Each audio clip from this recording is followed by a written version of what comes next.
Voilà donc Philippe, François, le créateur des vergers d'antan, qui vient me filer un petit coup de main, un gros coup de main même, pour greffer tous les fruitiers qui sont replantés cet automne. Donc là on est sur la greffe des poiriers. Dites à l'anglaise compliquée. Donc le principe de l'anglaise compliquée, Philippe. Eh bien, on fait deux biseaux. Je fais le deuxième biseau. Un biseau que l'on refend sur le porte-greffe. Et le même biseau, il faut voir pour cela de la sorte des greffons et des porte-greffes qui soient de la même dimension au maximum.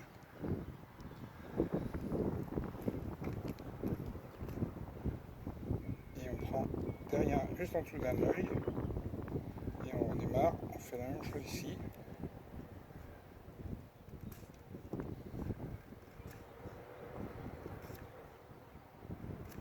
Alors c'est un coup de main qui s'acquiert avec l'expérience.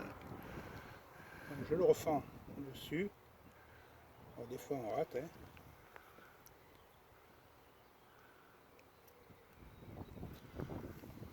Voilà.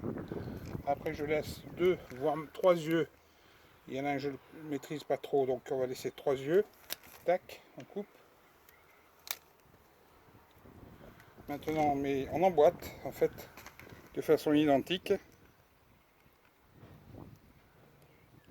les deux.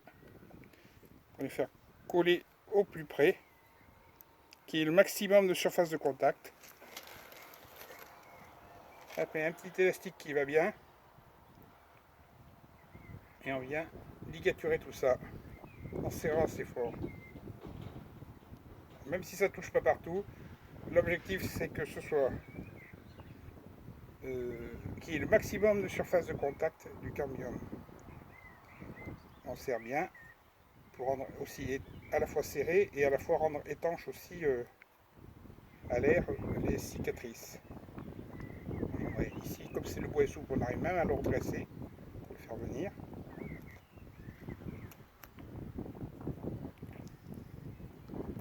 Voilà, donc à partir de combien de temps on peut commencer à voir si la greffe Là, a prise? malheureusement, on avait cette année des porte-greffes qui avaient un peu démarré parce qu'ils n'étaient pas trop frais.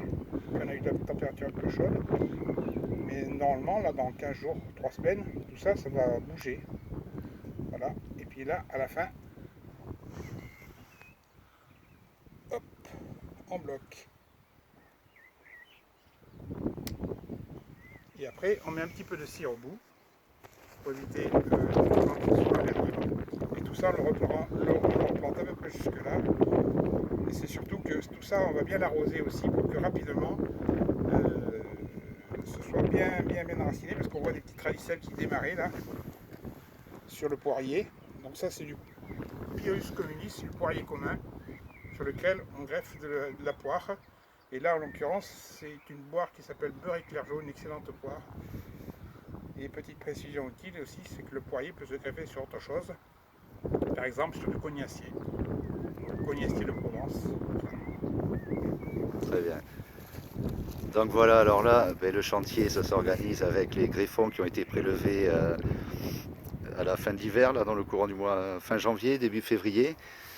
Et ça, donc, c'est des porte-greffes qu'on achète dans des pépinières spécialisées. Et donc là, ce sont les plants greffés qui sont ensuite transplantés. Je vais vous montrer de loin.